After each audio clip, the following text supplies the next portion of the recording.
Hail, hail, the gang's all here. We're a bunch of minerals, not a single vitamin. Hail, hail, the gang is here. Sure glad you're here too. Let's meet all the members of the mineral gang. Here's calcium. Calcium helps form bones and teeth, and also your skeleton. It also aids in the clotting of your blood. This means when you cut yourself, your blood eventually will stop flowing and form a scab to help your body heal. Calcium also helps with the normal functions of muscles and nerves. And it can assist with the absorption of vitamin D, proteins and lactose, which is the sugar in milk. So, what do I need to eat to get plenty of calcium? Your best source of calcium is dairy foods. So, eat plenty of milk, cheese and yogurt. However, if you are vegetarian, you can still find it in almonds, pulses and tofu. Let's meet phosphorus next. Phosphorus also helps with the formation of bones and teeth, but it also helps release the energy in cells so that your body can use it. And next we have iron. Iron helps hemoglobin carry oxygen to your body tissues. Myoglobin holds oxygen in readiness for muscles to work for respiration at a cellular level. Deficiency of iron causes iron deficiency anemia, which can lead to tiredness, a lack of energy and breathlessness. Too much iron can result in a condition called siderosis, but that is pretty rare. What should I eat to get plenty of iron in my diet? Meat. Offal is a good source, like kidneys. Some teas contain iron, dried fruit, sardines, cockles and mussels, dark chocolate, my favourite, cocoa powder and red kidney beans.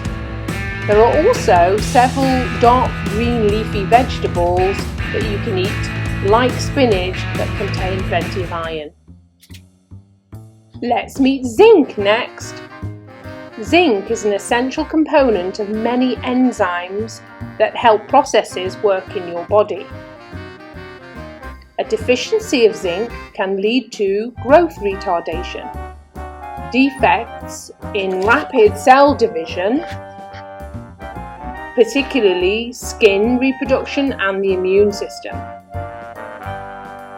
What should I eat to get lots of zinc? Red meats, crab, cheese, pulses and mollusks. Let's meet sodium next. Sodium helps to maintain the water balance in your body and also works with muscles and the nerve activities. Not enough sodium might result in muscle cramps. You can find sodium by adding it to your food in the form of sodium chloride, better known as salt. However, don't add too much salt to your food, as that can lead to high blood pressure. You can also find sodium in bacon, ham, kippers, sausages, salted butter and fishes canned in brine. Let's meet potassium next. The potassium and sodium are very good friends. Potassium helps sodium to maintain the fluid balance inside and outside your cells. Remember osmosis and diffusion from biology? It also helps to remove excess sodium. A deficiency of potassium can lead to heart failure. So, where can I find sources to eat of potassium? You can find it in fruit, vegetables, potatoes and fruit juices. Time to head for the fruit bowl, I think. And lastly, let's meet iodide. Iodide aids in the production of hormones T3 and T4. It also helps the development of the fetus in the first trimester.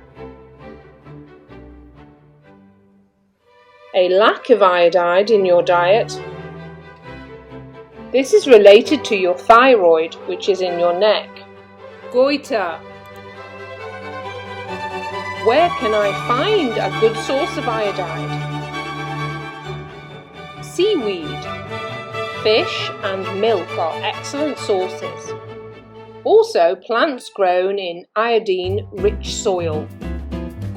If you head on over to the Google quizzes, you'll find a quiz made especially for you all about minerals. Now you're more knowledgeable about the minerals gang, you can use this information along with the other videos to help you plan a suitable menu for paper 2 and your practical exam. Thanks for listening and watching.